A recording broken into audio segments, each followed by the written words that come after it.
Salve, salve galera! Seja muito bem-vindo a mais um Tudo Acaba em Business, o seu podcast inspirador e empreendedor.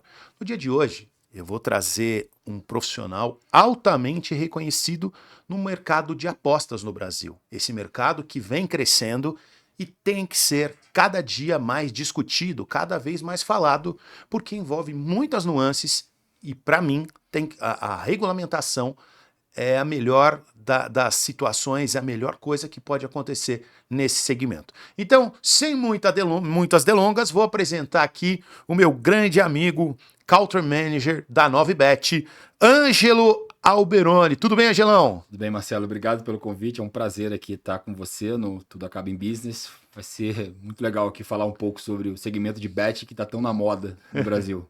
Angelão, cara, o prazer é todo meu. A audiência com certeza vai gostar muito desse podcast. Por quê? Cara, o ambiente de bets, me permita usar uma expressão, ele é muito marginalizado por alguns. Só que ele é um mercado extremamente usual na vida do brasileiro. Cara, é muito difícil você ter alguém na sua família que não usa, não joga, não aposta, principalmente no formato de entretenimento, né? Tudo bem, tem as suas preocupações que a gente vai falar ali na frente, mas é super divertido você fazer uma aposta ali ao longo do jogo, você torce até com mais vontade. E o mundo de bets também, né? Quando a gente vai falar do mercado de apostas esportivas, nós não podemos resumir aos jogos. O pessoal acha que muita gente acha que é só jogo de futebol, mas você tem aí uma série de outros jogos, né, ali dentro da mesma plataforma. E você, como representante da Novibet, vai trazer aqui uma voz importante, que é o outro lado da moeda, né? Muita Claro. gente, a gente já ouviu aqui Francisco Mansur, por exemplo, que falou da regulamentação, da importância dela, mas agora, pela primeira vez, a gente já trouxe aqui o pessoal da Zero Bank também, o Edizio, que é o presidente da Zero Bank, que é forma de pagamento, e hoje trago você com esse objetivo de dar voz também a um representante de uma bet. Legal. Vocês não conhecem o Ângelo, imagino, mas o Ângelo é extremamente preparado, é um CEO de altíssimo nível, é um country manager, né?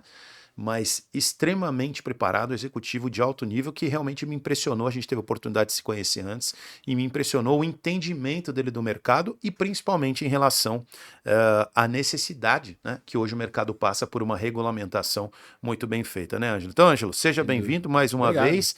E eu gostaria que você falasse um pouquinho, já começasse falando da importância dessa regulamentação, Ângelo, para as bets que realmente têm interesse em fazer um trabalho bem feito. Sem dúvida. Eu acho que o Brasil ele passou por um processo nos últimos 6 anos, né? Porque a lei ela é de 2018, a gente ficou com um gap em relação final de 2018, um gap em relação a esse ambiente regulatório no Brasil. Com isso surgiram várias marcas, marcas boas, marcas ruins. O mercado ele foi se marginalizando, como você colocou no início aqui do nosso papo. E hoje eu acho que a regulamentação é a única saída para a gente tomar controle de um mercado que está literalmente sem controle. Eu acho que uma regra ela é sempre melhor do que uma não regra. O mercado brasileiro, você hoje não tem limites, principalmente para publicidade, envolvendo marcas de betting. A gente precisa ter um pouco mais de responsabilidade na hora de a gente falar um pouco sobre esse segmento, que hoje é tão importante, vários vetores da economia, né, principalmente do entretenimento no Brasil. Hoje você vê marcas de betting patrocinando desde clubes de futebol a eventos de rodeio. Então, é um segmento da economia brasileira que movimenta bastante dinheiro e traduz também um pouco nessa indústria do entretenimento como um novo vetor, né, de impulsionamento do esporte, da cultura. Isso é importante a gente ter as regras claras. E a regulamentação vem para tentar controlar, não no sentido de controlar o mercado puro e simples, né? Não é que a gente está falando aqui de um controle estatal, mas para ditar algumas normas que países desenvolvidos, países mais maduros, já têm há pelo menos 15, 20 anos. Né? Então o Brasil ainda está um pouco atrasado em relação a essa parte regulatória da indústria de gambling. Né? E eu acho que o marco regulatório da indústria, a gente chama de iGaming, né, no nosso setor, hoje no Brasil ficou popularmente conhecido como BET, então eu vou trazer aqui o BET. Então é muito importante que a gente tenha esse marco regulatório para começar a traçar algumas políticas, principalmente de jogo responsável no Brasil. E eu acho que tem marcas importantes nesse segmento aqui no Brasil que vem fazendo um trabalho interessante.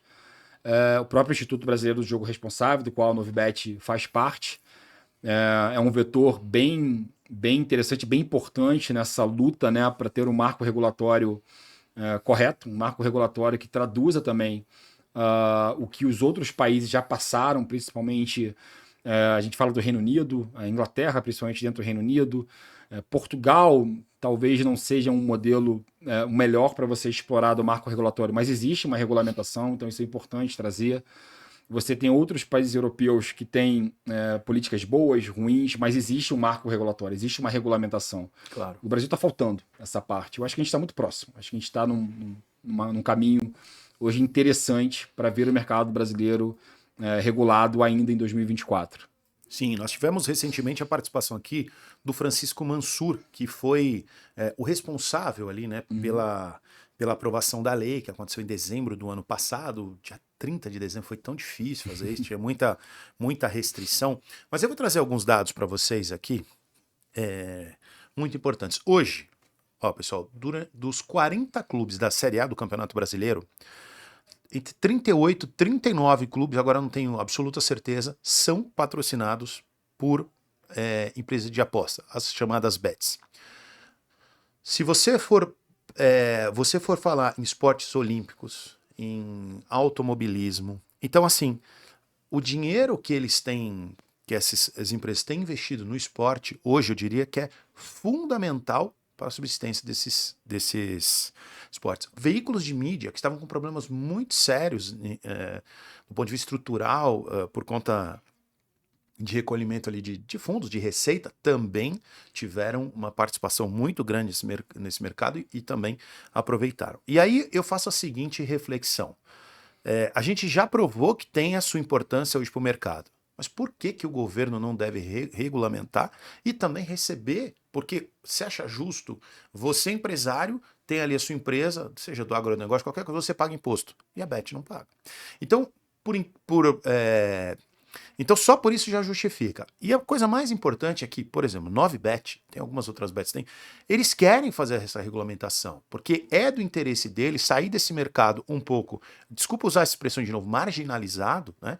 Porque parece, dá um entendimento que só quem está nesse mercado é gente que faz coisa errada, e não é. Você tem muitas bets que tentaram se regulamentar e tem um processo de dificuldade. Existem algumas bancadas aí que não queriam que isso fosse feito. Eu não vou entrar aqui para não parecer que eu estou politizando, e não é esse o fato. Mas o foco aqui assim, é um mercado que existe, que gera receita, é receita grande. A gente sabe que o esporte no Brasil hoje é muito dependente disso. Alguns veículos de comunicação, inclusive, é um entretenimento, muita gente gosta. Agora, a forma é que tem que ser regulamentada e organizada. Eu vou usar um exemplo para vocês. Na década de 70 e 80, o cigarro não faz bem. Quais eram as principais propagandas que você tinha na TV? Era de cigarro, era indiscriminado. Sabe por quê? Porque o cigarro, a propaganda do cigarro na época falava assim, se você quer se ambientar, se você quer ter uma namorada, se destacar, você tem que fumar. Então, esse tipo de propaganda é que o Ângelo estava falando, que não é o tipo de propaganda que tem que circular. Você não tem que fazer propagandas do tipo, jogue que você vai ficar rico, como se fosse um investimento. Isso não. Isso não é um negócio bacana. Porém, você não pode impedir que as pessoas joguem ou fechar o olho para o mercado que está gerando tanta receita. Ângelo, é mais ou menos isso? Sem dúvida. Enfim, eu em 2014, salvo me engano, eu tinha um blog que eu, enfim, pessoal, uma coisa quase que como um hobby na época, que eu escrevia sobre futebol, né?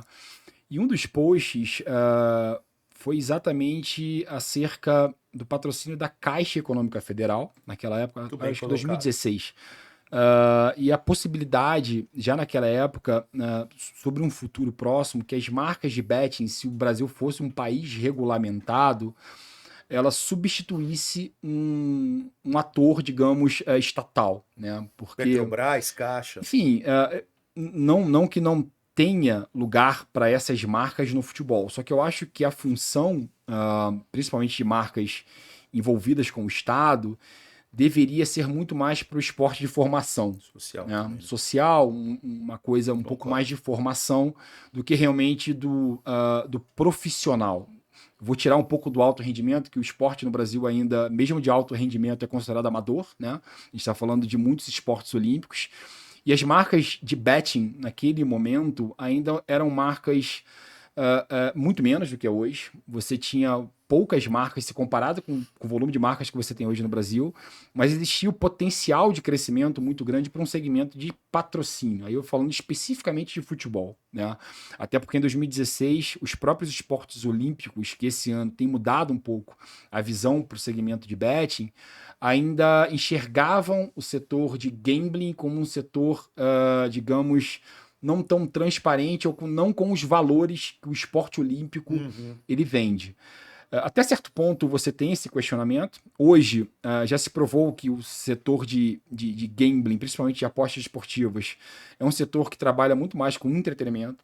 Daí a importância da regulamentação para você trazer uma mensagem correta, uma mensagem onde você vai evitar a questão de dinheiro fácil, corroborar que a publicidade ela tem que ser para maiores de 18 anos. Hoje você ainda tem a ausência de normas, você trabalha com publicidade com menores.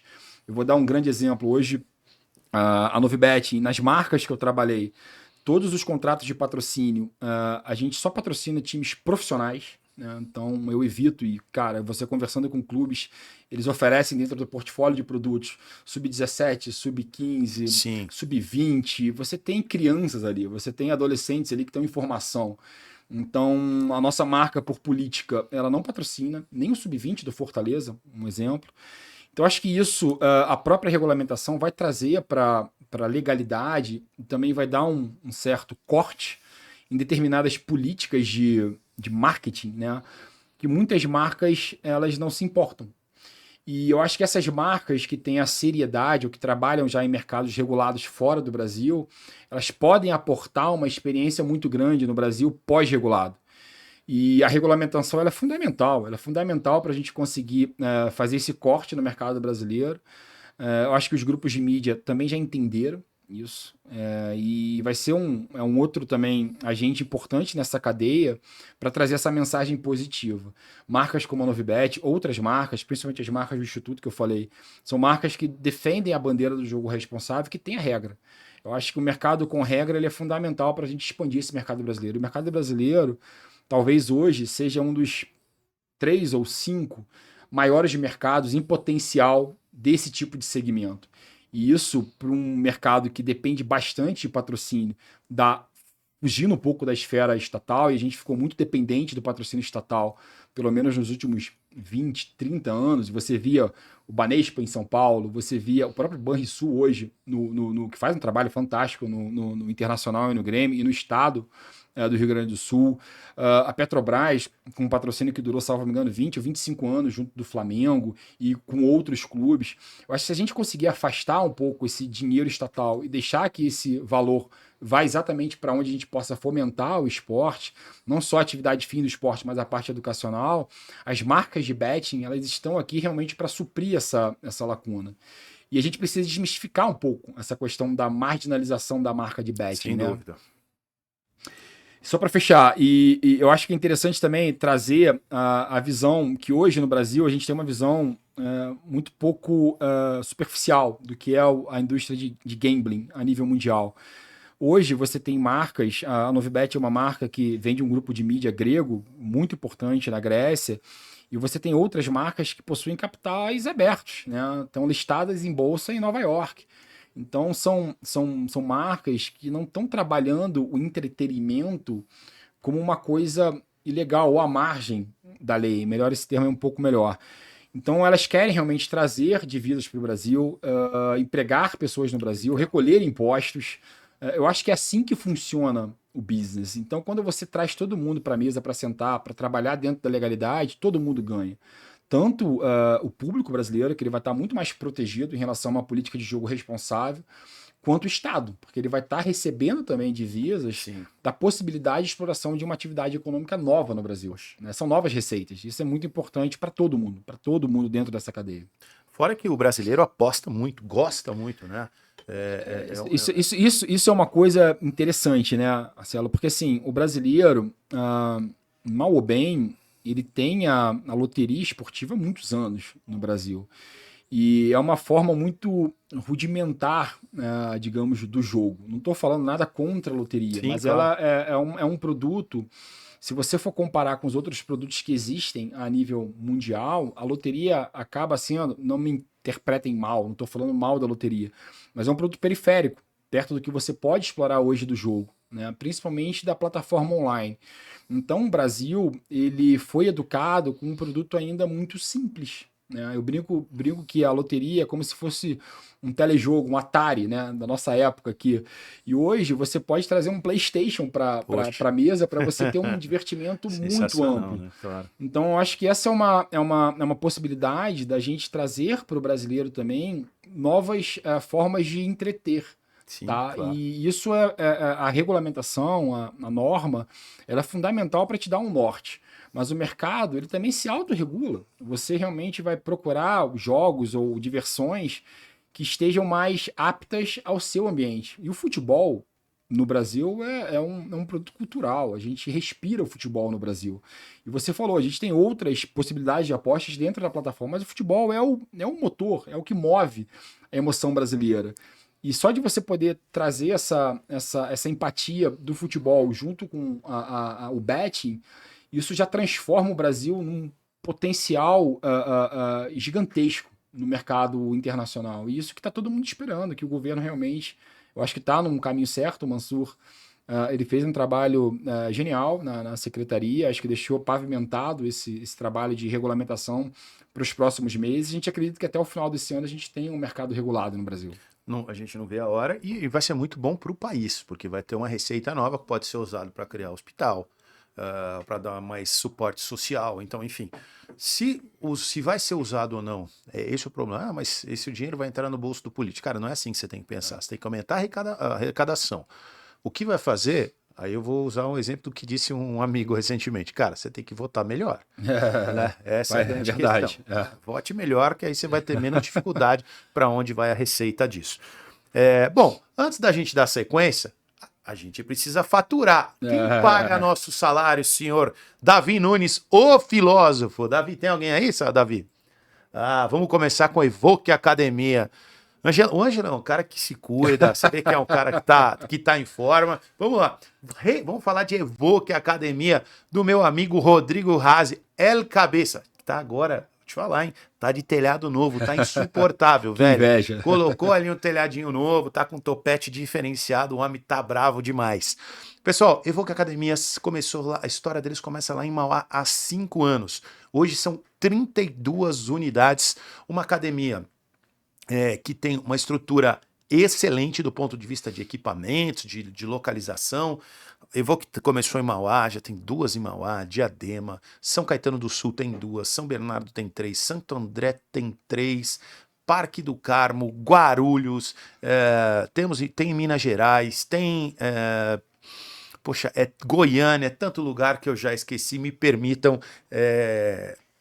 não citar todas, mas deu para entender o tamanho que tornou essa rede que começou só há 5 anos.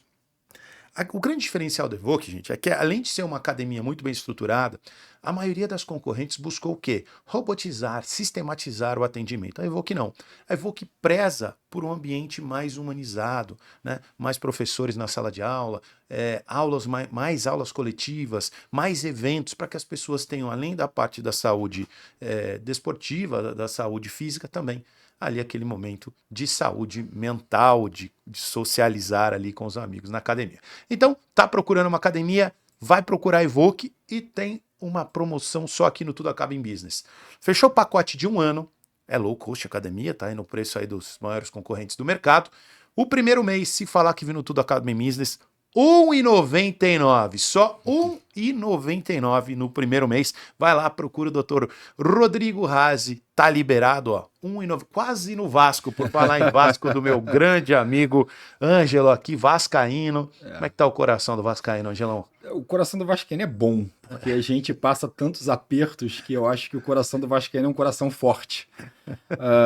Enfim, estamos na expectativa do início desse Brasileirão aí. Vamos ver como é que vai ser. Gostou de ter virado uma SAF? Foi importante? É um assunto delicado. Eu acho que o modelo SAF é um modelo interessante. Eu acho que o Vasco ele necessitava, nesse momento, uma transformação. Agora, se foi o grupo certo ou não, são outros 500. Eu acho que a SAF em si para o Vasco foi uma necessidade, né? Então, acho que o Vasco ele precisou se transformar em SAF para sobreviver, literalmente. Agora, a escolha do parceiro, acho que não vou entrar aqui no mérito, são outros 500, eu não participei, mas o modelo SAF para o Vasco naquele momento era um modelo salvador, digamos assim. Eu não tenho dúvida. Tá aí, Ângelo, no seu momento corneta, vascaíno corneta, é simples assim. Davi, tem mais alguém pagando nossa... Seu salário é caro, viu, Davi? Tem mais alguém pagando? Vamos falar da nossa casa, né, Davi? Otimize Studios. Quer gravar seu podcast, galera? Tá pensando em começar seu podcast? Quer fazer da sua empresa, quer fazer o seu pessoal para você aumentar a sua autoridade, você é médico, advogado, dentista, ou você tem uma empresa e quer mostrar o melhor dos seus trabalhos, quer mostrar ali o que você é bom, melhor forma de você fazer hoje isso mais barato é montando o seu próprio podcast. Mas para que você vai investir uma fortuna, cabeção? Vem aqui na Otimize Studios, nós temos toda a estrutura, você vai ter um grande atendimento, vamos atender bem o seu cliente, vamos atender bem você vai ter equipamento de ponta, você vai ter uma estrutura diferenciada, você vai ter um ambiente extremamente familiar, temos uma sala de networking que a gente fala para você, café, água, pão de queijo, quer tomar um esquinho, tem ali também um vinhozinho para você tomar, trazer o melhor ali para deixar o ambiente bem confortável. Então, tá precisando gravar seu podcast? Entra lá no @Otimize Studios, no Instagram, chama a gente no direct que a gente vai receber você, tenho certeza. Faz uma visita, vem aqui, grava o seu primeiro podcast. Eu vou perguntar até pro Ângelo. Angelão, primeira vez que você veio aqui no Otimize, quero que você fale um pouquinho aí como foi a sua recepção, o que você está achando até agora? Não, muito bem recebido. Fui recebido aqui por um mito da rádio brasileira, o Éder. Então, sempre uma simpatia a todo mundo aqui. Um estúdio muito bem equipado. Uma grata surpresa. E recomendo também que as pessoas procurem lá no Instagram e possam vir aqui gravar os podcasts. É isso aí, Angelão da 9Bet fazendo aí a nossa parceria. Ele não sabia que ia ter que fazer propaganda nossa, mas aqui a gente aproveita o espaço também para isso.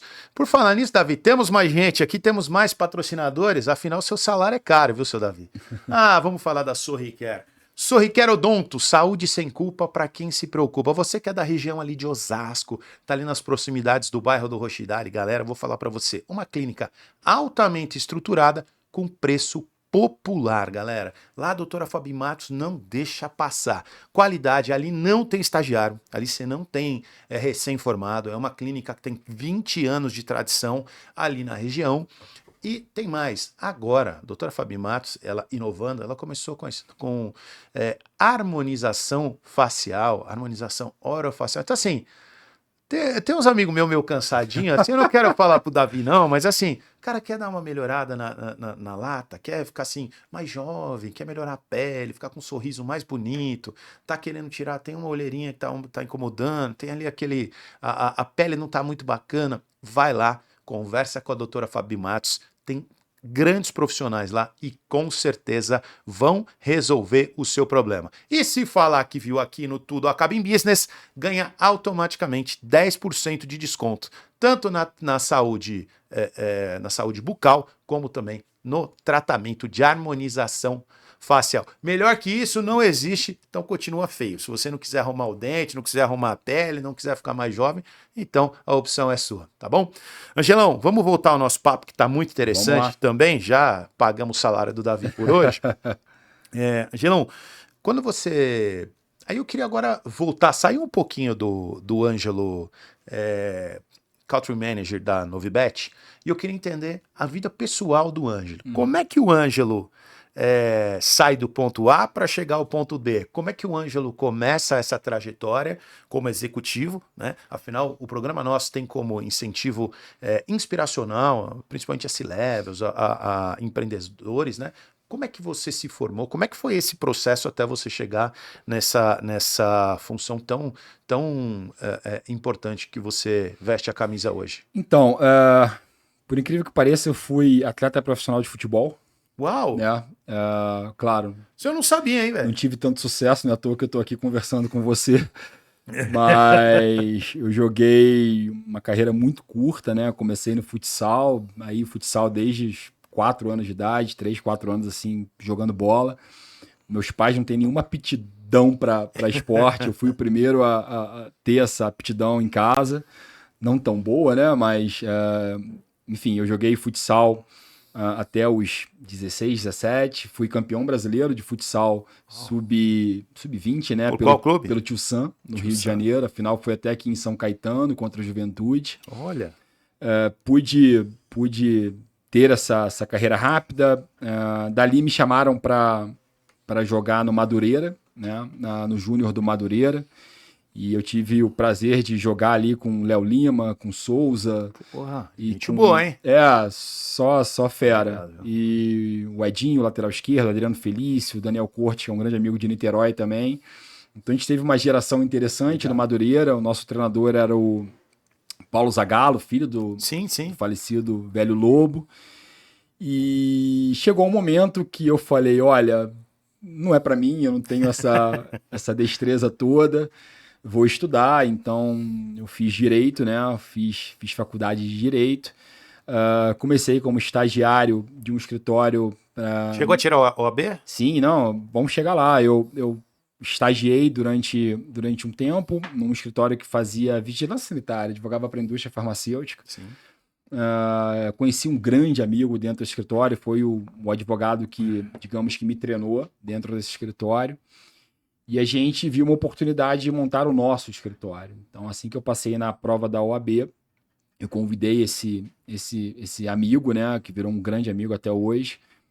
A gente montou o nosso escritório no Rio de Janeiro, depois abriu uma filial em Brasília, sempre advogando para a indústria farmacêutica, com grandes clientes, um deles era a MS. E, enfim, mas sempre ficou aquela pontinha de vontade de voltar pro esporte. E num belo dia, eu sou de Niterói, moro em Niterói, eu tinha uma pequena quantia guardada por conta da atividade.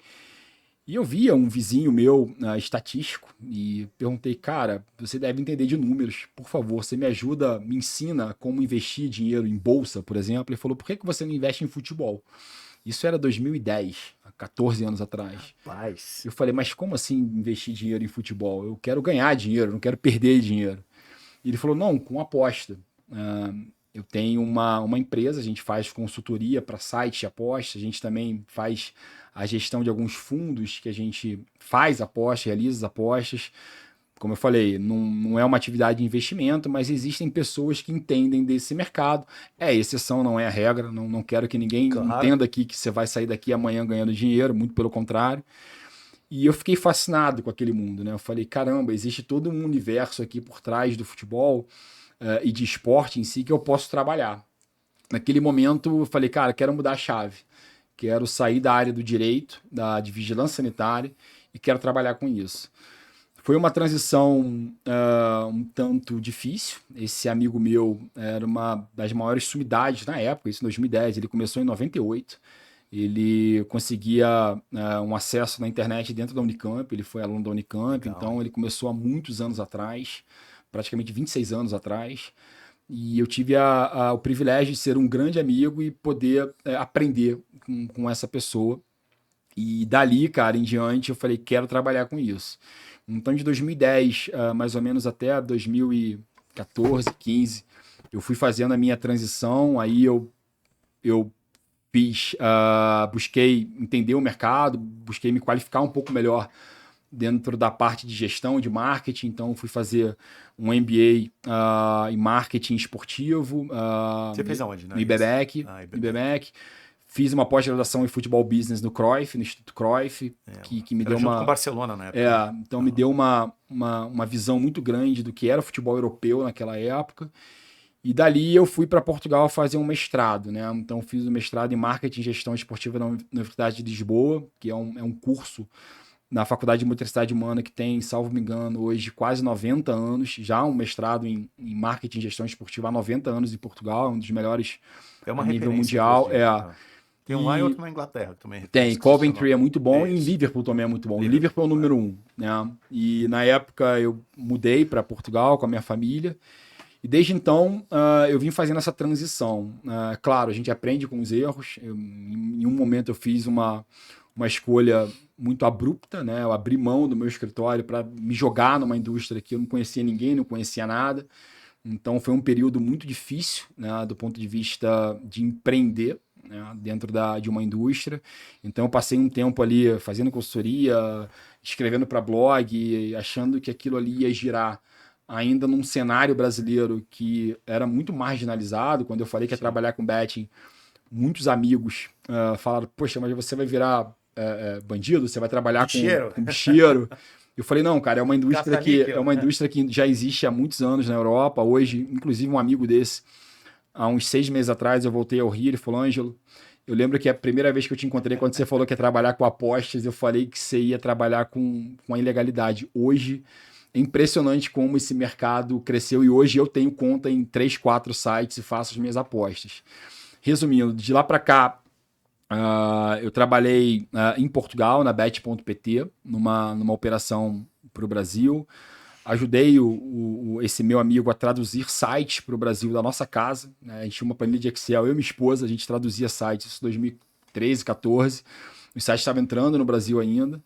E dali eu fui aprendendo a andar, né? Sempre como um consultor, uma pessoa externa. Quando ali em 2019, realmente, eu recebi esse convite da Bet.pt para trabalhar dentro da operação, para a operação para o Brasil. Veio a pandemia, eu estava em Portugal com a família, me convidaram para trabalhar em outras marcas em Portugal, recebi um convite da Betmotion para voltar ao Brasil, liderar a operação aqui do Brasil. Resolvi aceitar o desafio, eu entendi que o Brasil naquela época e hoje seria um mercado muito importante para betting a nível mundial. Eu volto para o Brasil e dali eu passei por Betcris, Betson e agora eu estou na Novibet. Então, resumidamente, foram esses últimos 14 anos da minha vida, mas foi uma transição, digamos, hoje parece fácil, né? Hoje você olha você olha, cara, legal, é um mercado que tem poucas pessoas hoje que têm esse nível de conhecimento no mercado brasileiro, mas foi uma transição que eu tive que basicamente quebrar financeiramente para voltar a ser inserido no mercado como é esse hoje de betting. Eu tinha uma vida extremamente confortável com o meu escritório, meu antigo sócio continua com o escritório, tá muito bem de vida, e eu abri mão de uma carreira. Tenho que agradecer aqui a minha esposa, né, que deu suporte e aguentou esses anos comigo. E ela embarcou nessa aventura e hoje a gente pode colher esses frutos. Mas não foi fácil, foi uma trajetória um pouco complicada até chegar o momento de hoje. Cara, sensacional a sua história, muito legal, assim, cheia de percalços, né, de dificuldades, de incertezas, principalmente, né, Angela? E assim, é a ideia, né, o que você lá atrás enxergou que os outros não. Muita gente falou que você era louco, estava meio ia entrar para um mercado diferente, mas que te fez ter a persistência. Eu sempre digo o seguinte, isso serve muito para o empreendedor. Cara, muitas vezes o empreendedor ele vai conversar com a família dele ou com amigos mais próximos e assim, o pessoal não é um ambiente ideal. Então as pessoas, por natureza, desestimulam o cara a seguir. Sem dúvida. Sabe por quê? Porque muitas vezes você está enxergando uma coisa, porque você está focado em olhar aquilo, você enxerga.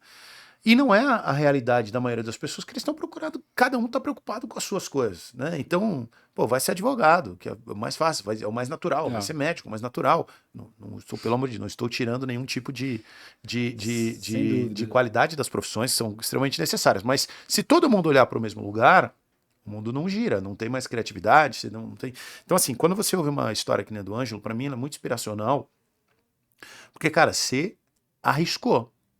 É engraçado, voltar até um pouco, né? Eu fui a primeira pessoa do meu núcleo familiar a me formar, né? Minha mãe é costureira, meu pai... Eu também fui na minha. Isso assim, e é legal porque quando você vai fazer a faculdade, quando eu fui fazer o vestibular, eu queria fazer administração. E o desconhecimento interno da família é o seguinte: mas você não é dono de nada, para que você vai fazer administração? Então eu precisei me formar em direito, eu precisei ver que eu não era para o direito, eu sou apaixonado pelo direito, eu acho o direito, em teoria, muito legal. Te dá base para tudo Para também, tudo, né? eu acho, a gente até brinca que acho que todas as faculdades deveriam ter pelo menos 3 ou 4 períodos de direito constitucional, direito civil, criminal e comercial para quem vai lidar com a área Sim, comercial, porque isso te dá uma base impressionante para sem dúvida, você sem lidar com dúvida. problemas na vida. Direito e administração, para mim, eles deviam ser. No mínimo ter carreira dentro de Tinha que qualquer ter, carreira, tinha que porque ter. o médico ele Concordo. precisa entender até onde ele pode ir, ele precisa entender da administração da clínica dele. O dono da agência, o cara que faz marketing é a mesma coisa. Então toda profissão ela esbarra um pouco na gestão, porque todo mundo não deixa de ser um empreendedor, né? Ele tem essa veia empreendedora. O médico, que a gente fala que tem um próprio consultório, ele não deixa de ser um negócio. É Claro que é. claro que ele Claro que é. trabalha com vida, trabalha com saúde, mas é um business no final do mês. Todo mundo tem esse viés. Ele precisa entender os limites legais, ele precisa entender como que faz a gestão. Então eu precisei romper essa barreira, né, de sair um pouco do mesmo, né, e falar para os meus pais, né, que não têm essa formação, mas são pessoas extremamente esclarecidas. Nunca faltou nada lá em casa, sempre batalharam bastante para nos dar educação. Eu e meus irmãos todos somos formados. Meu irmão, ex-jogador de futebol, mesmo assim, pós-carreira, se formou em marketing, é pós-graduado. Minha irmã tem 2 faculdades federais de Direito e Administração, é funcionária da Receita Federal. Então a gente tem uma estrutura familiar que meus pais conseguiram colocar na nossa cabeça que a educação salva, né? A educação te dá o próximo Sem passo. dúvida. Mas, ao mesmo tempo, eu acho que o risco, aí eu acho que é uma coisa que a minha geração, a nossa geração, foi possível tomar esse risco, né? Principalmente, digamos assim, pós-década de 90 ali, que a gente já vem ali depois dos 20 anos, um Brasil um pouco mais estável, nos permitiu assumir riscos para desenvolver determinadas carreiras. E no meu caso específico, foi depois de velho, né? De velho no bom sentido. Eu acho que eu fui empreender do ponto de vista de sair do tradicional do direito eu tinha ali 30 anos, né? Já com filho, com esposa, com uma carreira bem desenhada em relação ao direito. E foi uma forma de eu me testar. Foi interessante, a jornada foi um pouco tortuosa. Hoje, olhando para trás, eu acho que é interessante, é legal, é uma história, no mínimo, curiosa. Você ver um mercado que naquela época no Brasil era um mercado muito Nascendo. nascendo, um mercado que literalmente era visto como um mercado marginal, aí, na acepção da palavra mesmo. E hoje eu poder encontrar amigos que naquela época também, né, optaram por entrar nesse mercado, bem posicionados hoje dentro dessa indústria, para mim é extremamente gratificante. E quando a gente se encontra nos eventos, quando marcas nos procuram para ver se querem trabalho, a gente tem sempre, são 5, 10 pessoas no máximo que estão há 10, 15 anos nesse mercado. E é legal a gente conseguir falar desse business, né, de como a gente chegou aqui nessa indústria, que não é uma indústria tão simples, né? 2 temas muito bacanas. Assim, primeiro é o seguinte, só para vocês entenderem o Ângelo. O Ângelo hoje é um dos principais executivos, um dos caras mais respeitados nesse meio. E de verdade, tem muitas pessoas que estão nesse segmento que ainda são despreparadas, que não é um mercado que ainda está se adaptando. O Ângelo eu vou colocar o Ângelo, o Cássio da KTO, tem alguns aqui que a gente conhece que são pessoas de altíssimo nível. Então, o Ângelo é um cara que se desenvolveu nesse mercado. Você vai falar com ele em alto nível, né? E assim, e quando teve essa mudança na lei, agora a lei exige que você tenha um sócio brasileiro, né, nessa história. Então, tem muitas empresas procurando sócios brasileiros. E, do meu ponto de vista, o ideal é que esse sócio brasileiro fosse um executivo, fosse um cara preparado, um advogado, pessoas realmente bem preparadas para que a gente saia desse limbo aí realmente de um mercado assim não tão profissional, É, digamos assim, né, Ângelo? eu acho que o mercado brasileiro ele vai se profissionalizar com o tempo. né? Todo mercado você tem bons profissionais e profissionais que não, só querem se aproveitar de determinados períodos, né? E eu acho que o mercado de betting ou de gambling, ele é um mercado suscetível a ter profissionais à margem da lei. E a gente precisa realmente, né, trabalhar com pessoas. Estou o Cássio, cara, pô, é um querido, gente boníssima, uma pessoa extremamente séria com a KTO. Você tem o Arthur na Betway, que é um grande amigo. O Gelf, que é o presidente do Instituto, que é um amigaço, que eu trabalhei junto com ele dentro da Betson. Você tem outras pessoas Mas que são estão... poucos, né? Eu falei aqui, né, o Matheus, que é dono da Volta para Marcar, que é uma agência que trabalha com betting e atende a 1xBet no Brasil, que é um cara também que já está nesse mercado há 10, 15 anos. Então você tem ali 5 ou 6 pessoas, pelo menos tem outras, né, que eu não tenho tanta intimidade, mas essas 5 ou 6 pessoas que você pode falar, olha, o Swedson da NetBet, que mora em Londres. Você tem brasileiros que estão nesse mercado há muitos anos, né? E a gente tem eu tenho a felicidade de tê-los como amigos, né? No círculo privado de pessoas, onde a gente possa realmente conversar sobre o mercado, entender as nuances do mercado.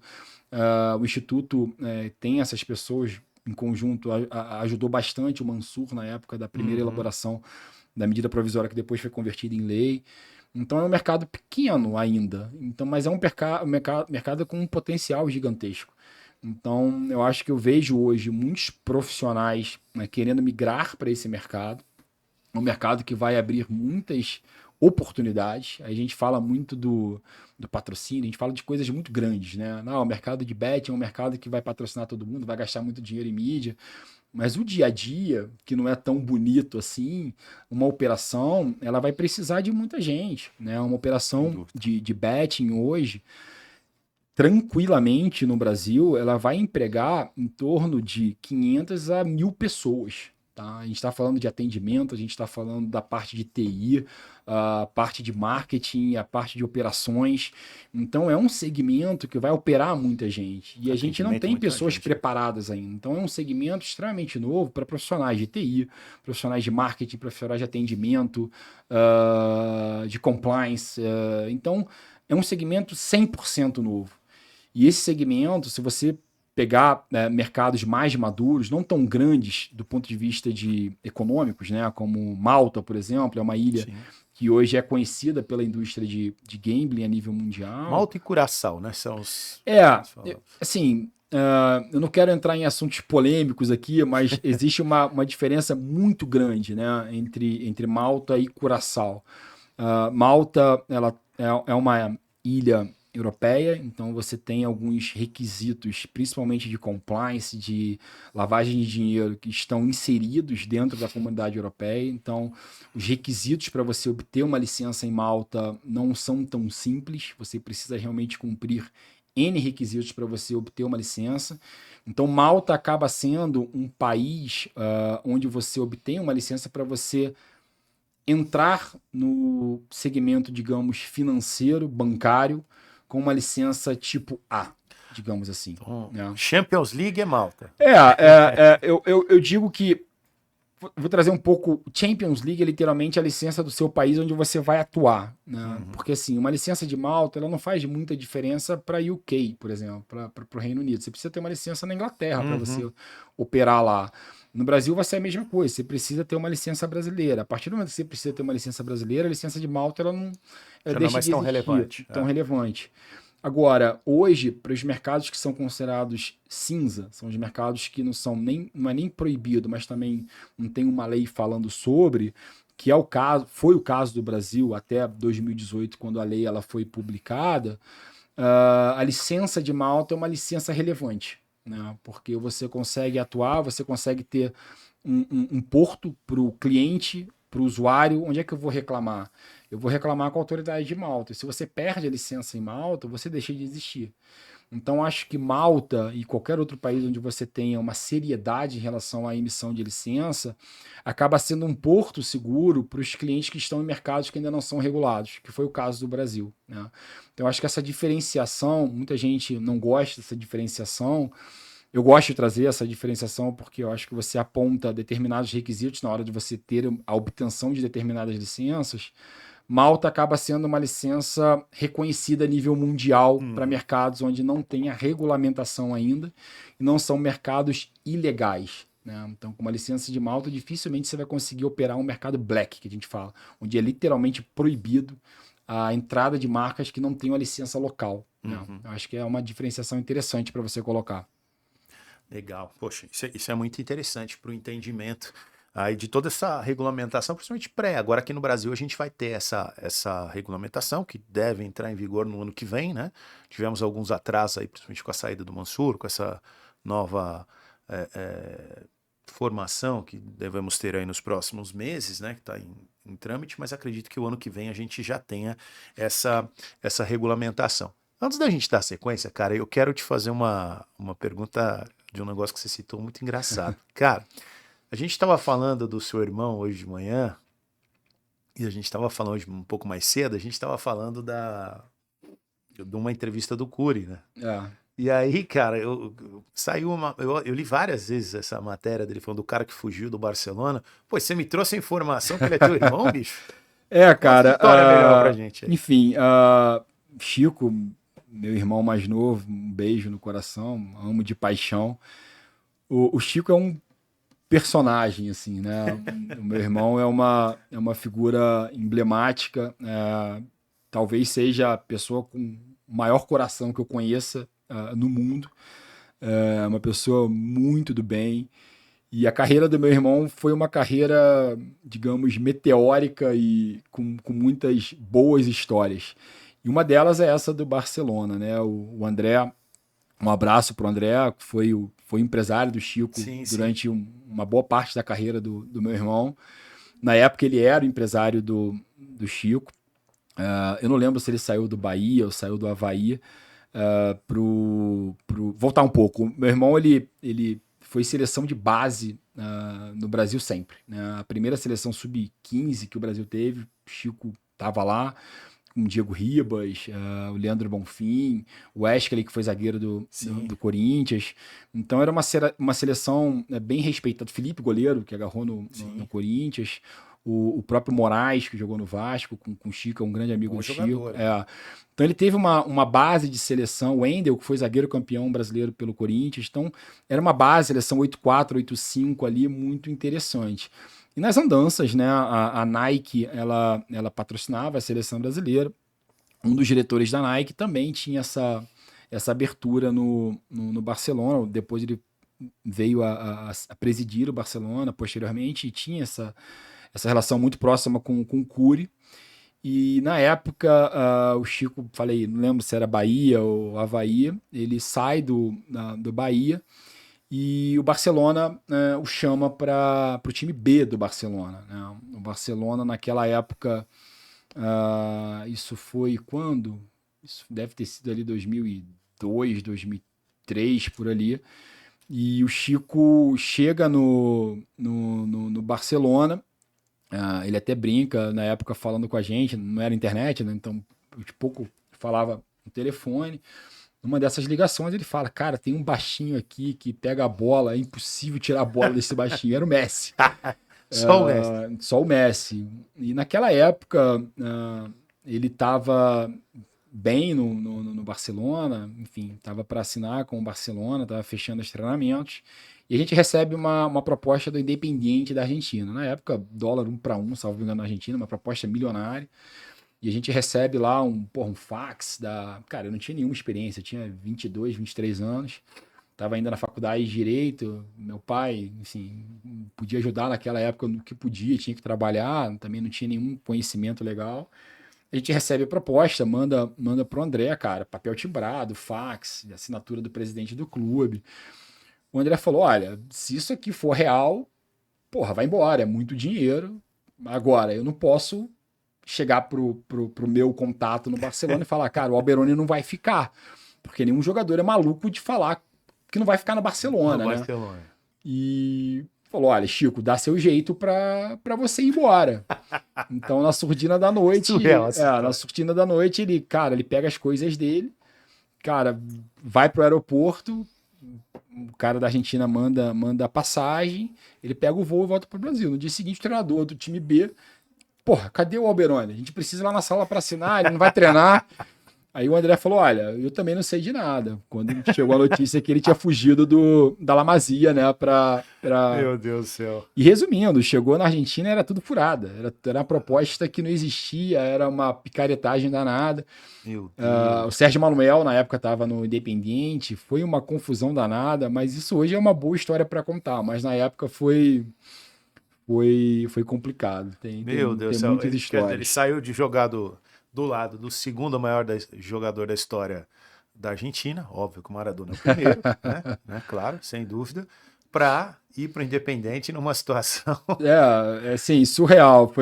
Na época foi tenso, né? Hoje a gente conta história, ele vai a podcast contar Ele as tá histórias. bem, cara. Eu Tá. quero entender, cara. O cara sai do Barcelona, quer saber depois. Não, hoje. Não, é porque, assim, naquela época a gente não tinha como prever, né? Então era uma coisa que é futebol. Futebol tem tantas nuances, né? Então tudo levava a crer que ele ia pro Independiente com uma boa grana. A economia argentina naquela época estava Sim, passando, sim. não é o que é hoje. Claro. Você Caos. tinha todo um backup, tinha um racional por trás daí. Ele já era um jogador profissional, ele estava jogando profissional, ele já tinha jogado no Bahia. E mal ou bem ele ficaria no time B do Barcelona. Então ele olhou uma oportunidade. Poxa, eu vou jogar o Campeonato Argentino, provavelmente jogaria Libertadores, estou indo para um clube grande na Argentina. Sim. Faz sentido. Independente, aliás, é o maior campeão da história da Então, Libertadores. o Sérgio Manuel estava no Independente na época, não tinha um racional por trás, cara, vamos. Só que o André não podia se indispor ali com razão também. Não podia se Claro. indispor com o staff do Barcelona e, cara, resolve, dá seu jeito. Hoje é uma história engraçada para contar. E olhando depois o pós, parece que ele fez uma escolha ruim, mas naquela época parecia ser a escolha correta. E hoje ele tá bem, cara? O que ele faz? Tá ótimo. Hoje ele tem uma agência, né, de jogadores também, ele cuida da carreira, só que o meu irmão também tem um projeto social muito forte em Niterói. Ele tem, além do Nasce Tibau, que é um projeto numa comunidade em Piratininga, em Niterói, ele é o gestor desse projeto. E ele também tem um outro projeto perto de casa, que é o Visão de Jogo, que ele ajuda as famílias de crianças, então ele treina as crianças, ele dá uma orientação, ele dá exatamente uma visão que ele não teve, né, quando mais jovem. Talvez se ele tivesse, teria tido uma outra carreira. Então ele auxilia ali na parte educacional, na parte de família, com auxílio psicológico. Então, por isso que eu falei, ele tem um coração assim espetacular e hoje ele está muito mais nesse lado, digamos, social do esporte do que realmente do business do esporte. É claro que ele tem a agência de jogadores dele que é muito recente ainda, muito nova, e só que ele tem essa visão muito mais pro social do que do profissional. Que legal. Chico, eu não te conheço, mas já sou seu fã. Já virou meu amigo. Um dia vamos marcar para você vir aqui. Cara, voltando você citou uma coisa, um ponto muito relevante, né? Eu vou contar uma história particular, não vou dizer os nomes nem da marca, nem das pessoas, mas só para contextualizar um pouco do mercado, que nesse momento eu vejo uma mudança de mercado. Eu acho que eu já te contei essa história. Eu estava num clube, à procura de uma proposta de patrocínio master para o futebol feminino de um clube. E aí, sentando com um administrador, com uma pessoa extremamente relevante, falei, poxa, quanto é que a gente vai precisar aqui para fechar o ano? Digamos assim, poxa, aqui a gente vai ter que... Pô, futebol feminino, a gente sabe que tem uma dificuldade ali de patrocínio. Você tem bastante, mas geralmente não são valores expressivos. Pô, a gente precisa 30 mil por mês, no mínimo aqui, 360 mil por ano, estaria ótimo. A gente ia falar com uma Bet. E a gente ficou aqui assim, Ângelo, foi até curioso, até engraçado essa cena. A gente ficou discutindo, poxa, será que 25? Será que 30? Será que 300 não tá bom? 360? Cara, vamos colocar um pouquinho a mais, sempre vai chorar, tá, gordura? Aí sentamos para conversar com um representante de uma Bet. A história é engraçada, cara. Aí, falei assim, vamos deixar os caras falar primeiro, né? Aí os caras começaram a falar, poxa, na reunião, poxa, futebol feminino, a gente quer muito ajudar, a gente acredita no desenvolvimento do esporte, futebol feminino também merece ter seu valor, mas assim, eu tô um pouco constrangido para fazer uma proposta para vocês, porque, poxa, você sabe que os números são muito diferentes do futebol masculino e tal, tal, tal. Meia hora de conversa depois, assim, assim, a gente achando que o cara ia fazer uma proposta tipo de R$ 2.000 por mês, falou, cara, o que eu posso pagar para vocês é um contrato de 1 ano de R$ 200.000 por mês. Cara, eu olhei para ele É, assim, o que você acha, cara? Será que não dá para é. dar mais um Dá pra pouquinho? puxar pra cima? É. Cara, ele pagou quase 10 vezes o É. valor, sei lá, 7, 8 vezes o valor proposto. Por que que eu trouxe essa história à tona? Que é, além de ser engraçada, é o seguinte, o mercado de bet, como sem a regulamentação, ele era muito atrativo também, vamos falar, claro, para lavagem de dinheiro. Então tinha muita empresa que usava com esse sentido. Então, assim, não tinha muito compromisso assim com o resultado. E aí, muitos investiam na mídia de uma forma que eles. Como é que eu vou dizer? Eles deixaram o mercado tão inflacionado, tão difícil de negociar, que para as bets mais sérias, que tem um compromisso ali, que buscavam, era mais difícil concorrer, né? Então, o que aconteceu? Vai acontecer, principalmente após a regulamentação, agora, principalmente no começo do mês, um decréscimo bem grande. E assim, provavelmente as bets vão entrar, começar a pagar o que o mercado, né, que as outras marcas também pagam. Porque realmente foi uma onda, quem surfou aquela onda de valores absurdos. Eu tenho comigo que a partir do ano que vem a realidade vai ser bem diferente. Gostaria da opinião de alguém que está agora no mercado sobre isso, porque a mídia de bet, só de novo, agora eu vou repetir, dos 40 você tem 38, 39 no futebol. E você vai pegar isso no automobilismo, você tem bet, você tem nos esportes olímpicos, você tem bets, você tem em vários segmentos.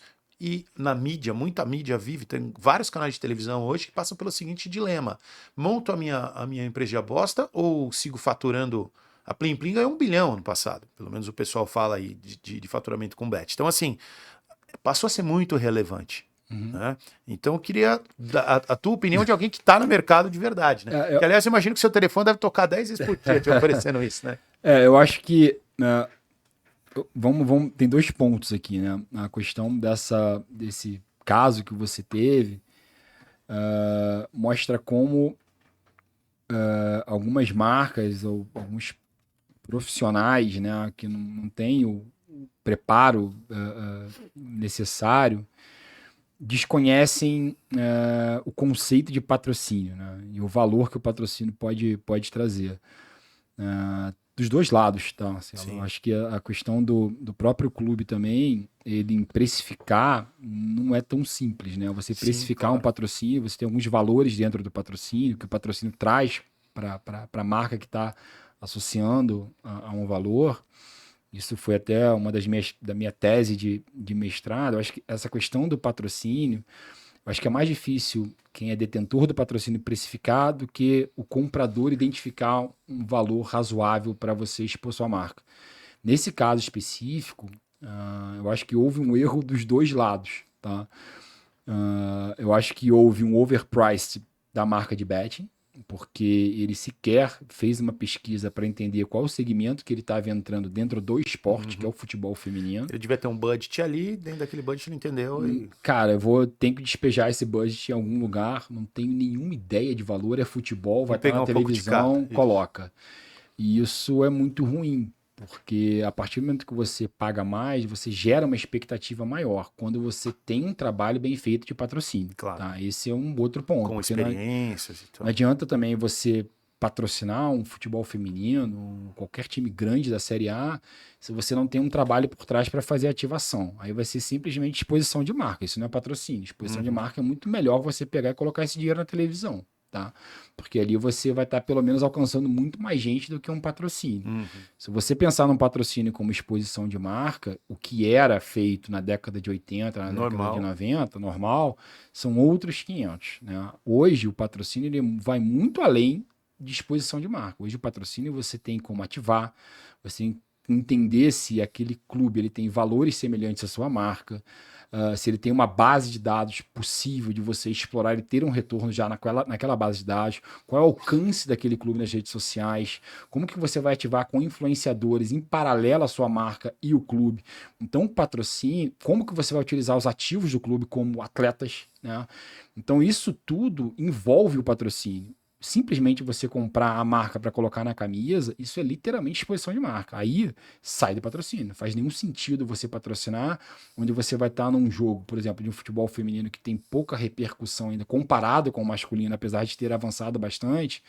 Você vai colocar sua marca numa exposição de um jogo domingo de manhã do Corinthians, que eu acho que é o Flamengo, Corinthians, o Campeonato Paulista tem uma certa relevância, o Campeonato Brasileiro está ganhando relevância, mas você vai estar na camisa, você vai ter uma exposição ali midiática naquele momento. É diferente quando você traz para a realidade a ativação do patrocínio. O patrocínio não pode ser somente exposição de marca. Vou te dar um grande exemplo com a própria Novibet. A Novibet, a gente ativou bastante o Fortaleza no passado. Nós tivemos 2 ativações que foram parar no Fantástico. Né? Uma foi o Chá Revelação. A gente simplesmente pegou uma bancada inteira do Castelão e deu uma cartolina azul. Um abraço aqui pro Bernardo Ponte da Lobby, que é responsável pelas nossas ativações. O Bernardo? É um fenômeno. O Bernardo há muito tempo. Para mim, vou fazer o merchan dele aqui, mas para mim é melhor. Ele do Vasco, depois ele foi pro Corinthians. Cara, não existe agência. Ficava muito ali na época na D360, fiz muito curso com ele. Amigão meu. Um amigaço grande, uma pessoa assim, mega do bem. Aliás, nunca mais falei com o Bernardo, há muito tempo. É um cara que me interessa. Não existe hoje Trabalhava no Brasil na Arena Corinthians. traz o cara para fazer porque assim, para mim é uma referência, é uma referência. Então a Lobby, ela desenvolveu junto com o nosso time 2 ativações interessantíssimas, né? Uma foi essa questão do chá revelação, a gente colocou basicamente a arquibancada inteira do Castelão no intervalo com uma placa rosa e uma placa azul, e vinha um host junto com o mascote do Fortaleza para falar, o que vocês acham? É menino ou menina? E o casal não sabia, o casal estava ali. E, de repente, o mascote ele dava aquele tiro com a camisa, explodia a cor e ficava aquela brincadeira. E aquilo, poxa, viralizou, foi muito legal. E a outra ação foi quando a gente entrou, a gente foi fazer doação de cães e gatos, né, de animais de estimação de pets, no Castelão, antes de um jogo do Fortaleza. E os jogadores entraram com os cachorros. Cara, aquilo foi Cara, eu falei, ninguém pensou nisso. Então, eu acho que o patrocínio, ele tem que ter essa nuance, né? Aí, mandando um abraço também para o time do Fortaleza, que o departamento de marketing de Fortaleza também é muito fora da caixa, sempre abraçou as ideias. Eu acho que esse é um ponto do patrocínio. A outra questão é que você falou um pouco de uma bolha, né, que hoje tem no mercado. Sim. Aí eu vou dividir muito em marcas, né? Hoje você tem um inflacionamento do mercado em relação, principalmente patrocínio e mídia, né? Hoje você tem uma tabela de mídia para betting e uma tabela para os outros segmentos. Exatamente assim. Eu acho que pós-regulamentação, isso já aconteceu em outros mercados, vai acontecer um decréscimo, não vou chamar um decréscimo, mas parar, né? Vai trazer um pouco para a realidade, porque assim, eu não acredito que a gente tenha, essa é uma opinião minha pessoal, que a gente tenha 100, 200 marcas de betting pós-regulamentação. Esse mercado, ele literalmente ele tende a reduzir, porque os requisitos para você obter uma licença, os valores de investimento, a necessidade de você pagar imposto, de você trazer para a legalidade staff, ter um sócio idôneo no Brasil, isso tudo vai limitar o mercado. Quando você traz para essa realidade de um mercado regulado, necessariamente você vai atrair marcas que entendem do mercado.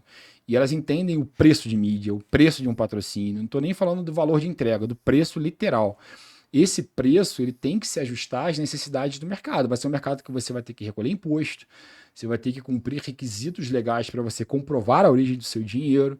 Então isso tudo tende, isso é uma tendência, é uma visão, tá? Tende a trazer os valores um pouco mais para baixo. Eu acho que nunca mais vai ser os valores de 10 anos atrás, de 5 anos atrás. Eu acho que a gente teve uma evoluída, é um mercado realmente que movimenta muita grana, mas a tendência... O Corinthians recentemente foi um absurdo, né? Um valor inacreditável. Eu não vou entrar muito no mérito da marca ou do valor específico, mas são valores que para um mercado regulado eu, Ângelo, não consigo Faz enxergar fazendo sentido, tá? Pode ser, posso quebrar a cara aqui, pode ser que ano que vem o mercado Eu duvido, eu já falei isso quadruplique, contigo. Não acredito, não. mas eu acho que são valores que fogem um pouco da realidade a nível mundial, tá? Então, mesmo o Brasil sendo um Eldorado de betting hoje, que é um mercado em início, não acredito que a gente veja esses valores exorbitantes nos próximos anos pós-regulamentação. E vamos lá, assim, eu brinquei com você, eu falei, cara, seu telefone deve tocar 5, 10 vezes por dia com oportunidades. O que atrai uma bet hoje, por exemplo, organizada, que nem assim, que tipo de projeto é bacana para vocês? Vocês têm vários, né, que vocês... Mas o que você acha que é um negócio que faz sentido? Como ser coerente nessa busca? Até para evitar aquilo que eu falei aqui, foi até meio, foi em tom de brincadeira, mas é verdade, isso realmente aconteceu, cara. Eu acho que aí eu acho que é um pilar para qualquer tipo de negócio, é entender qual vai ser seu posicionamento dentro do mercado, qual é o seu plano estratégico, qual é a estratégia que você desenha para você ter sucesso no mercado.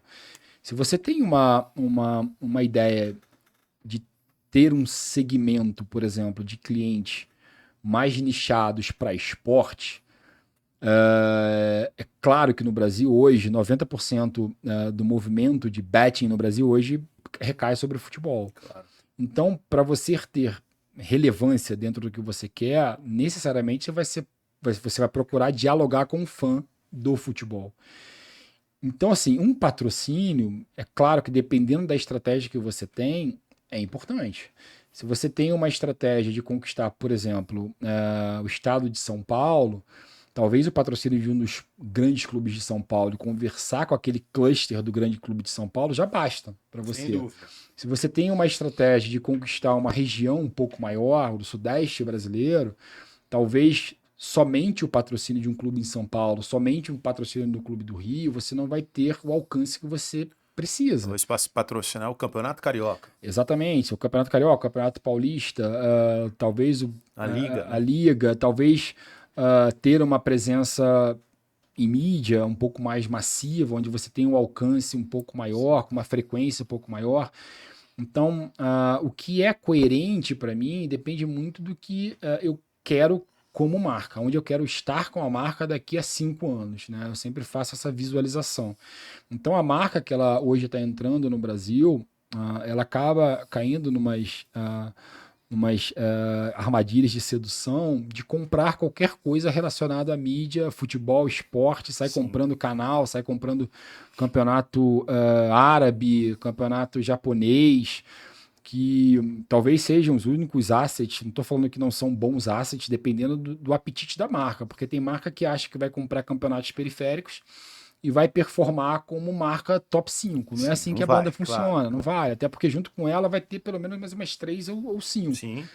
Então, eu acho que depende muito do que você quer enquanto marca. Eu vejo marcas com estratégias interessantes no mercado brasileiro, que estão fora um pouco desse radar de grande mídia, estão trabalhando muito mais na parte digital, influenciadores, com uma política de afiliação muito forte, tem produtos bons, tem outras que são um pouco mais agressivas, são marcas de grandes veículos também, não tem nada contra, são marcas com boas estratégias, mas eu acho que para o Ângelo profissional, acho que é uma combinação. Se você não tiver um mix interessante de canais, a sua estratégia ela acaba tendo um vazamento. Se você não construir canais que você possa estar, seja uma mídia ATL agressiva, que eu digo televisão, Sim. uma coisa, um canhão, e aqui eu não estou falando só da televisão, o próprio rádio, a gente estava conversando com o Éder hoje mais cedo, onde você tem uma grande exposição, onde você confere a sua marca, e o patrocínio entra também um pouco nesse canal, onde você agrega valores desses veículos de comunicação e dá audiência para sua marca, porque a gente não deixa de ser um segmento novo, mas também você precisa ter uma presença no digital interessante. Hoje o Brasil, por exemplo, no mercado de influencers do Brasil, só perde para os Estados Unidos. É o segundo maior mercado de influencers a nível mundial. Então você precisa ter uma presença com esses creators. O digital hoje ele é fundamental. Fundamental. Se você não tiver uma boa distribuição de touching point com os clientes, você não vai ter uma estratégia completa. Você não precisa ser o melhor em todos os canais, mas é importante você saber distribuir todos os canais. Então, acho que é relevante para mim, quando eu olho o meu plano de marketing, eu olho aquilo e falo, olha, eu preciso ter esses 5 canais bem distribuídos. Aí eu escolher os melhores canais para você realmente trabalhar seu plano estratégico. Acho que isso é fundamental. Aí você pode trazer um influenciador que pode não ser relevante para muita gente, mas pode ser relevante para o segmento de betting. Claro. A Você tem um tiro televisão. de canhão de sniper. Né? Exatamente. Eu acho, Aí o e que hoje você não quer? e eu acho que esse serviço de inteligência da marca hoje ele é fundamental no mercado brasileiro. Principalmente pelos valores que a mídia vem cobrando, os influencers também vêm cobrando. Então é fundamental que você tenha um trabalho, acho que hoje o principal, um trabalho de inteligência para identificar oportunidades e montar um bom plano de marketing. Se você tiver um bom plano de marketing onde você consiga enxergar as oportunidades, você ainda terá sucesso no mercado brasileiro. Porque eu acho, voltando, é uma opinião muito pessoal minha, tem muita marca que ela nem sabe o que está fazendo, ela não tem uma estratégia, ela está ali comprando mídia, está comprando espaço. Tá dando tiro. Está dando tiro. Hoje, como é um mercado muito em ebulição, e você não tem uma fidelização muito grande do cliente, o cliente ele acaba testando. Só que vai chegar um momento que esse mercado ele vai se tornar um mercado maduro. Ele vai Sem dúvida. optar por uma marca, por 2, 3 no máximo. E eu acho que essas marcas que não estão bem preparadas do ponto de vista de estrutura, de plano, de entender os valores de propriedade, eu acho que num futuro elas terão grandes problemas. Eu vou te contar. Primeiro, deixa eu fazer um elogio. Cara, quando eu falei pra vocês que o Ângelo é outro nível, um cara muito preparado, vocês estão ouvindo aí pelo nível das respostas que ele tem dado. Obrigado, cara. Angelão, você, apesar de ter sido, ter uma formação em direito, cara, eu percebo que você tem uma grande paixão ou flutua muito bem no mercado do marketing, né? Você entende isso como muito relevante. Eu percebo, todas as conversas que a gente teve, você trouxe muitos dados importantes de quem realmente entende o mercado. Tudo bem, você estudou paralelamente a isso, mas é uma segunda paixão ali, uma coisa que...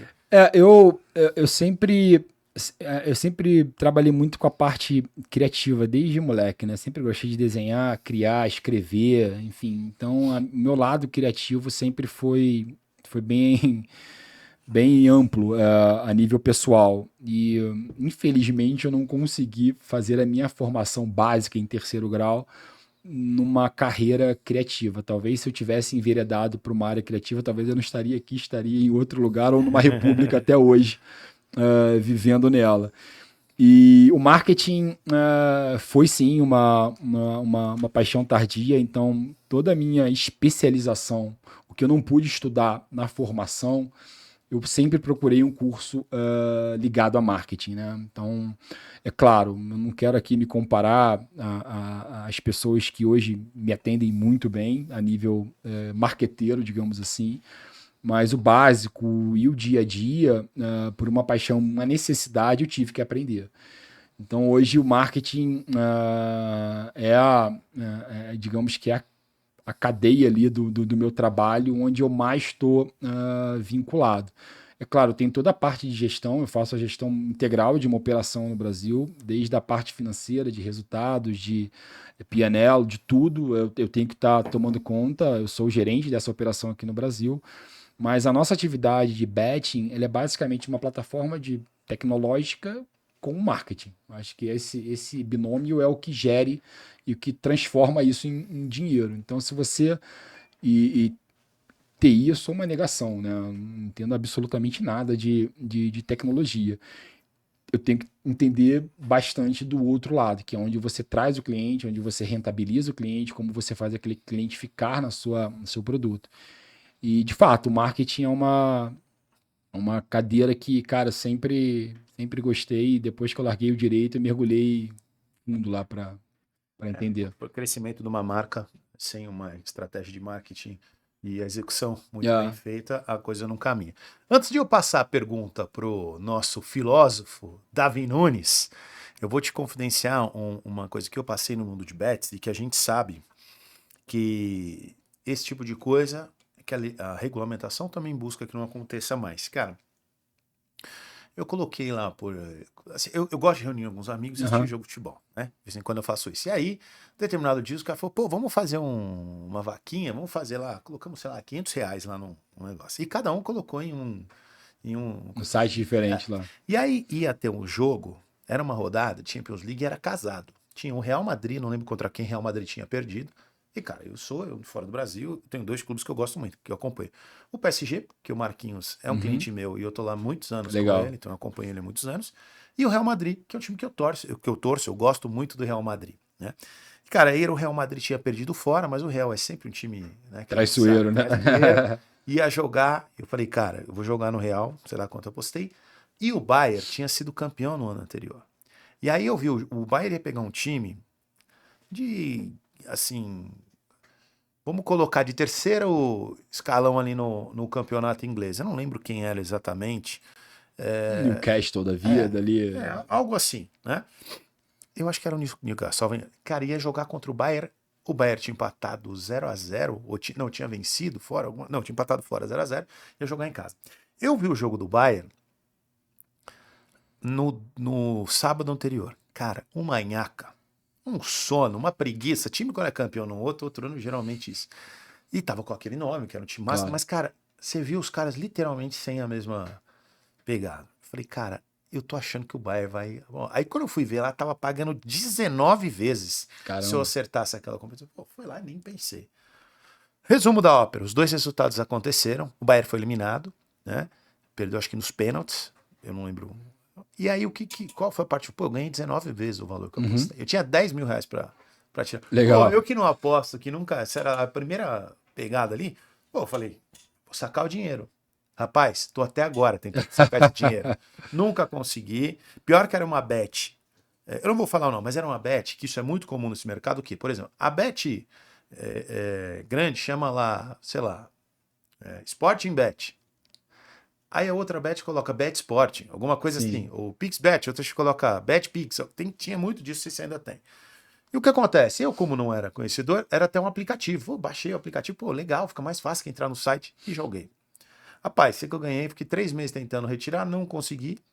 Aí eu falei, quer saber? Vou queimar. Comecei a apostar em peteca, em qualquer coisa até acabar o dinheiro, não joguei, não brinquei mais. Era até uma brincadeira que a gente gostava de fazer. Só que como a gente não conseguiu sacar o dinheiro, você imagina o quanto é frustrante. Se eu tivesse perdido, o site tinha ficado. Como eu ganhei, eu não recebi. Então, assim, esse é o tipo de coisa que tem que ser corrigido. Então, aqui eu falei 2 coisas. Primeiro, 2 frustrações. Primeiro, o cara tentar sacar e não conseguir. E segundo, algumas bets que usam o nome de outras para fazer algo parecido para confundir a cabeça do consumidor. Né? Isso vai recair sempre na ausência de regulamentação, né? Um mercado sem regra, ele é um mercado sem proteção para o consumidor, Claro. para o usuário. E eu acho que esse tipo de experiência que você teve, boa parte dos usuários hoje no Brasil também tem em determinados sites. E não é uma experiência boa, isso acontece. A questão da reprodução de marcas também no Brasil. A criatividade brasileira é muito grande. Então você tem hoje marcas com cores de marcas internacionais, com palavras de marcas internacionais. Então você tem um mercado que não tem nenhum limite, né? Sim. Isso, com a regulamentação, a tendência é acabar, porque a gente sabe que o Brasil é um país muito grande, é um país continental. A fiscalização vai ser fundamental, não só do governo, mas como das próprias marcas e das pessoas, porque se você traz para a legalidade, você vai ter a certeza que você vai estar jogando numa marca onde você tem uma licença, onde você vai poder ter uma secretaria que vai regular aquela atividade, você pode reclamar. Sim. E a marca ela corre o risco de perder a licença. Então, todo esse ambiente regulado, ele no final é para proteger o consumidor. Claro. Né? Claro, protege também as empresas em relação a esse mercado ilegal, mas é muito mais para proteger o consumidor. Então, a regulamentação ela é fundamental para que esse tipo de experiência não aconteça, que você não seja induzido a erro, ao invés de entrar numa marca X, entrar numa marca X PTO, entendeu? E é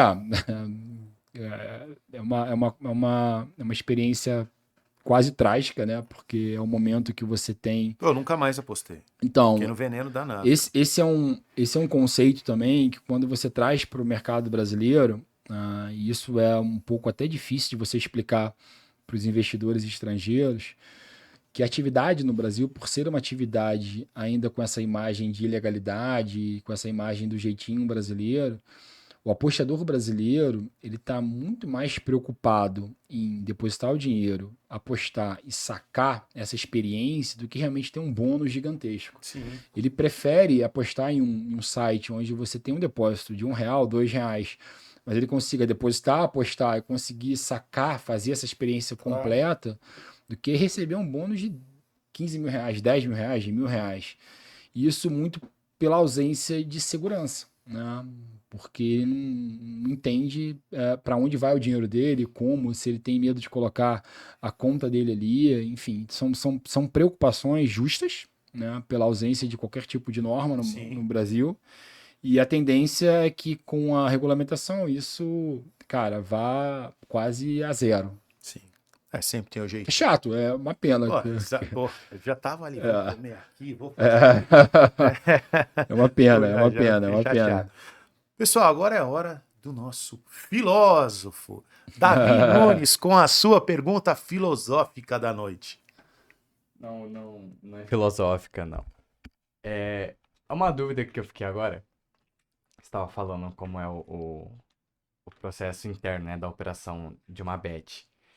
E quando você falou, cara, me veio uma imagem, assim, de uma equipe, sei lá, de umas 15 pessoas, numa sala cheia de computador, vendo um monte de notícia de futebol, entendeu? Ligando pro pessoal do clube, tá, o que vai acontecer? Alguém vai estar, alguém não vai estar? É realmente assim?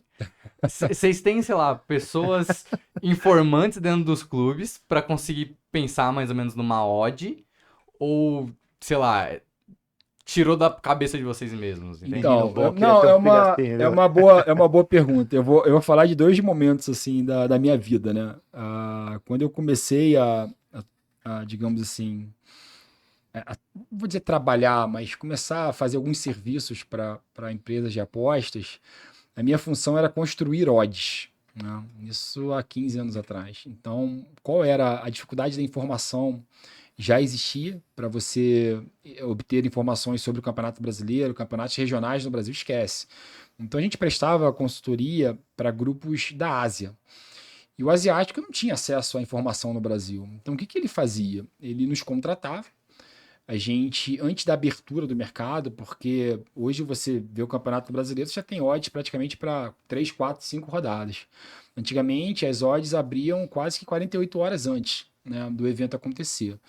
Então, a gente tinha uma sala lá em Niterói, você tinha vários monitores, a gente acompanhava tudo, tinha rádio, tinha tudo, então a gente coletava as informações e tinha as nossas fórmulas e a gente criava as odds. Então a gente passava para os asiáticos o seguinte: olha, a gente acha que as odds desse mercado irão abrir dessa maneira. Esse é o nosso entendimento.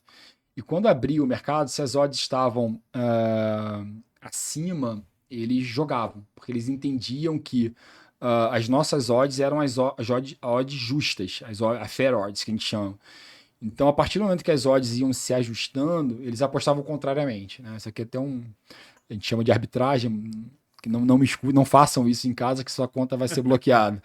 Mas era uma forma deles entenderem o mercado. E como que a gente construía as odds? Dessa maneira. A gente ligava para clube, ligava para treinador, queria saber como é que estava aquele jogador, escutava o rádio de madrugada com as notícias do clube, e dali a gente construía esse modelo. Era assim naquele momento. Hoje mudou bastante, porque hoje o mundo inteiro tem acesso a qualquer tipo de dado. Hoje, basicamente, as plataformas de apostas, elas recebem essas odds de empresas especializadas, né?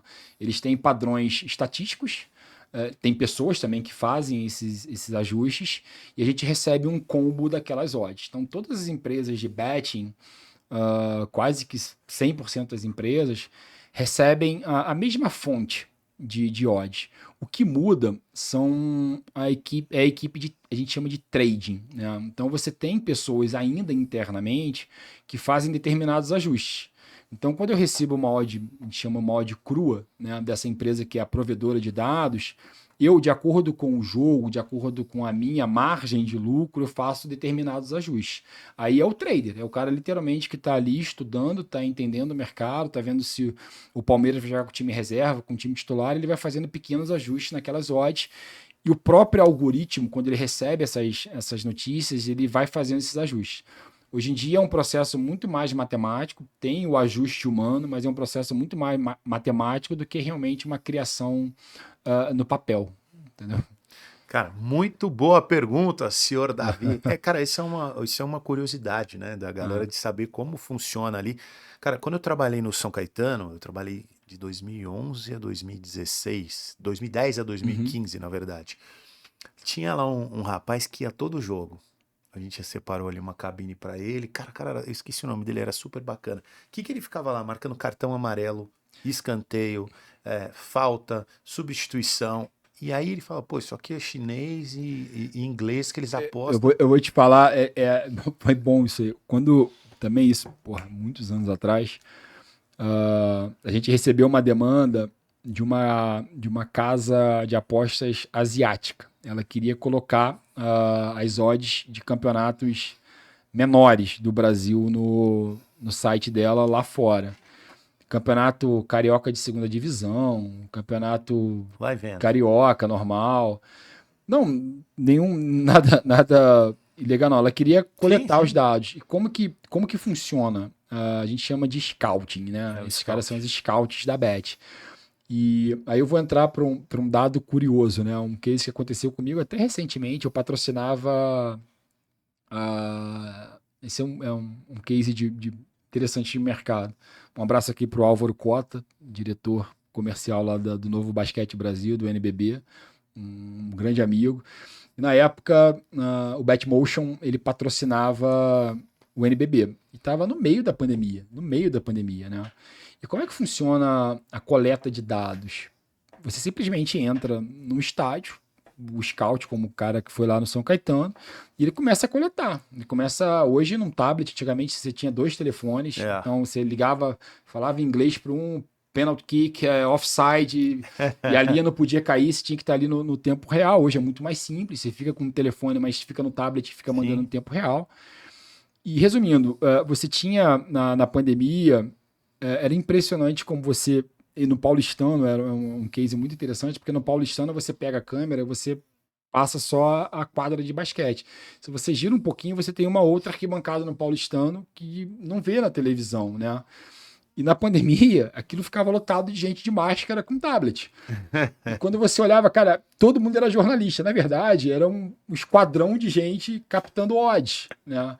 E chegou um momento que a detentora dos direitos de dados... Era uma briga com a federação? Então, caramba, ela proibiu as outras empresas de entrarem. Então, chegou um momento que determinados sites que não tinham acordo com esse provedor de dados não podiam oferecer os jogos do NBB, porque ele simplesmente bloqueou a entrada. Quando é um jogo aberto para o público, você entra ali e o cara nem vê.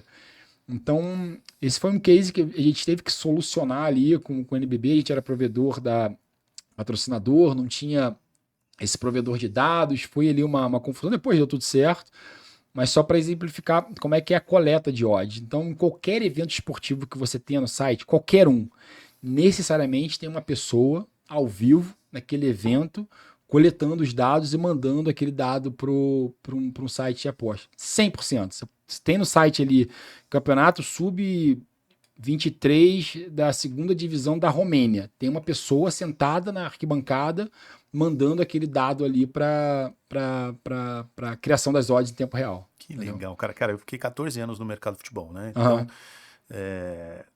eu era primeiro repórter e depois apresentador. Quando eu saio, eu viro assessor de imprensa do clube, trabalho na federação, depois viro assessor de imprensa. Fiquei 14 anos até virar dono de clube de futebol. Legal. Futebol. Então, assim, foi uma experiência, assim, eu brinco assim, difícil é pegar um cara que tem a trajetória que eu tive de ter todas as... eu participei de marketing, comunicação, administração, participei com empresas que faziam agenciamento de atleta, Legal. vendia propaganda. Então, assim, cara... Sabe toda a cadeia, né? Eu participei, assim, de muitas etapas ali. Cara, e eu lembro que teve uma época que a gente montei com algumas... Inclusive o Pintado, né, que era jogador do São Paulo. Com o Luiz Carlos, um profissional que era de scouting, né? Ele era muito bom naquilo. E aí começamos a fazer um curso lá, enfim, nesse segmento, junto ali com o pessoal da D360 e tal. Depois, assim, eram parceiros. E, cara, era isso estava começando também uma profissão de scouting na área de apostas. Vira e mexe, eu era abordado por pessoas, poxa, você não quer se especializar na área de scout de apostas e tal? E aí, só depois de um tempo eu fui entender que eles estavam começando um plantio para chegar onde chegou ali no processo de bets, né, cara? Assim, talvez seja né, dentro da cadeia a atividade fundamental, né? Porque sem a coleta de dados em loco e você tem um delay, né? Então, se você realmente tem um site de apostas, se você tem um delay muito grande, o cara acaba pegando uma oportunidade que o site não viu. Então, se você não tiver os dados em tempo real para você, e as odds são dinâmicas, né? As odds mudam a cada 2, 3 segundos aquilo está mudando. Se você não tiver a coleta de dados ao vivo, na hora, no telefone, se bobear, se melhor até no telefone com fio, sabe? Você acaba dando oportunidade, uma brecha que os apostadores tentam enxergar para fazer uma aposta antes daquele mercado fechar. O mercado de futebol, principalmente, é um mercado mais procurado, você tem alguns gaps. Agora, você imagina no mercado de basquete. O mercado de basquete, assim, às vezes a diferença de um lance livre de Pelo amor de de uma Deus, cesta cara. para outra é de 2 segundos. Às vezes o mercado de basquete ele fica travado e já saíram 10 pontos e você não abriu o mercado para fazer betting, porque não teve tempo para isso. Então, é um mercado muito dinâmico. Basquete, handball, são mercados, o futsal, é um mercado muito rápido. Então, dificilmente você consegue ter as odds em tempo real, porque o Sim, mercado, ele toda hora muito rápido. ele é brecado. O futebol é um pouco mais simples, né? O futebol é um esporte muito largo, digamos assim, de O área. único problema é quando sai um pênalti. Se eu conseguir ali apostar. O pênalti, assim, como é que funciona a questão das odds no futebol? A partir do momento que você tem um lance perigoso, a partir do momento que você está dentro da área, que você chegou no último quarto do campo, o mercado ele é suspenso. Então você já não consegue apostar quando o cara está na linha de fundo para cruzar. Ele é suspenso. Porque a probabilidade de acontecer um evento que vai mudar as odds é muito grande. Um Sim. escanteio, um pênalti, um chute a gol, isso tudo tem mercado para isso tudo. Então, a gente também não é free money, né? A gente tem que também ter um pouco de proteção em relação ao nosso negócio. A gente precisa pagar as contas. Sem dúvida, sem dúvida. Mas é isso. Angelão, porra, estamos encaminhando pro final do programa. Que entrevista bacana, gente. Você vê como é alto nível. Estamos quanto tempo aí, Davi? 1h31. 1h31 minutos. A gente já falou de Obrigado, 1h15, 1h20. Ó, já passou 1h31 minutos. Dava para seguir aqui mais 2 horas. O Ângelo, um cara extremamente preparado e inteligente, mas o tempo urge. Vai ficar para uma próxima vez. Angelão, queria muito agradecer a sua presença. Gostaria também, se você quiser deixar suas mídias sociais, o Instagram, o LinkedIn, ou se você prefere não deixar, também fique à vontade e deixa seu recado final aí pra galera. Marcelo, obrigado pelo convite, cara. Um prazer aqui participar do podcast de vocês. Cara, acho que é muito legal ter esse espaço para a gente falar um pouco sobre a indústria de betting, desmistificar um pouco esse segmento. A gente vai precisar disso para os próximos 5 anos. A gente está sempre no olho do furacão com o dedo apontado, né? É uma indústria ilegal, uma indústria que vai trazer malefícios, enfim, eu acho que é exatamente o contrário, é uma indústria que pode colaborar bastante. Eu acho que o jogo ele já é uma realidade no mundo inteiro. São poucos países aí que não têm, não vou dizer o jogo em si, porque a gente tem a loteria aqui no Brasil, mas esse tipo de espaço é bem importante para a gente poder falar um pouco sobre esse segmento. Sobre mim, cara, eu sou uma pessoa um pouco mais reservada. Meu Instagram é privado, eu não tenho. Se quiser, me procura no LinkedIn lá, eu aceito todo mundo para a Legal. gente bater um papo, trocar uma ideia, mas eu não pretendo ter muita visibilidade do ponto de vista de figura pública. Eu Claro. sou um pouco contrário e por isso que não participo muito de podcast. Quando você me convidou, claro, foi uma honra.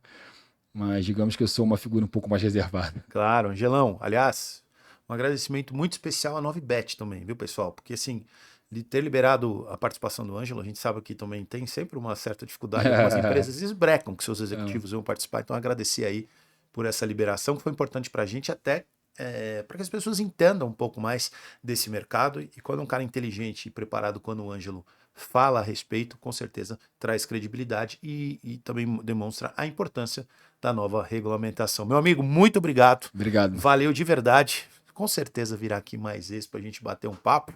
Angelão, obrigado de verdade. E você já sabe, né, gente? Fale bem ou fale mal, mas fale de mim. Então, @Marcelo Santoro Oficial. Se você quiser seguir também o Tudo Acaba em Business no Instagram, @Tudo Acaba em Business.